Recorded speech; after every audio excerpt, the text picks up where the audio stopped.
Hey everyone, welcome to my channel. If you like tech and helpful tips, don't forget to subscribe. Let's get started.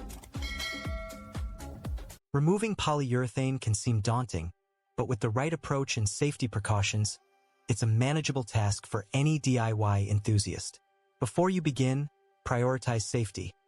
Always work in a well-ventilated area, ideally outdoors or with open windows and fans, and wear appropriate personal protective equipment, PPE, including chemical-resistant gloves, eye protection, and a respirator, especially when using chemical strippers. Start by evaluating your surface and the polyurethane's condition. For light finishes or smaller areas, mechanical removal might suffice.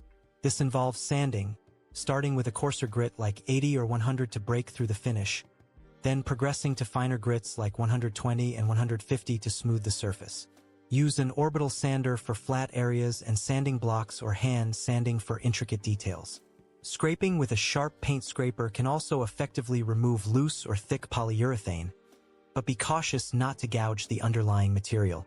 For tougher, thicker, or older polyurethane layers, or when mechanical methods are too labor-intensive or risk damaging the substrate, chemical strippers are often the most efficient solution. There are various types, from strong methylene chloride-based strippers, which are highly effective but require extreme caution due to their toxicity, to safer, less volatile alternatives containing NMP, or even NMP-free citrus-based or soy-based strippers, which work slower but are much less hazardous.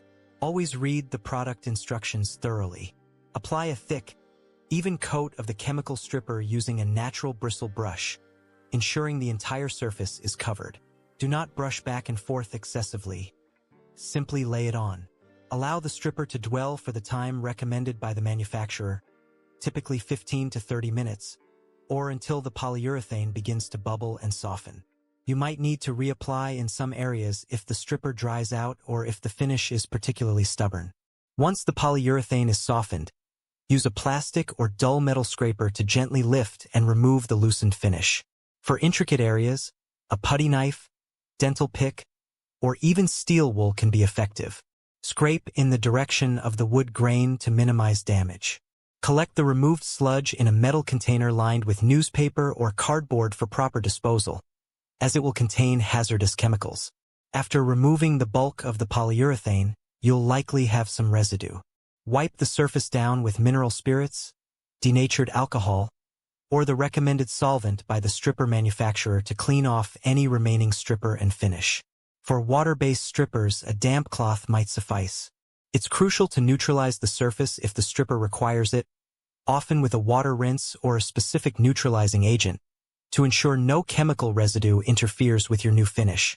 Finally, allow the surface to dry completely, then perform a light sanding with fine grit sandpaper, e.g., 180 to 220 grit, to achieve a smooth, ready-to-refinish surface. Dispose of all chemical waste and contaminated materials according to local regulations.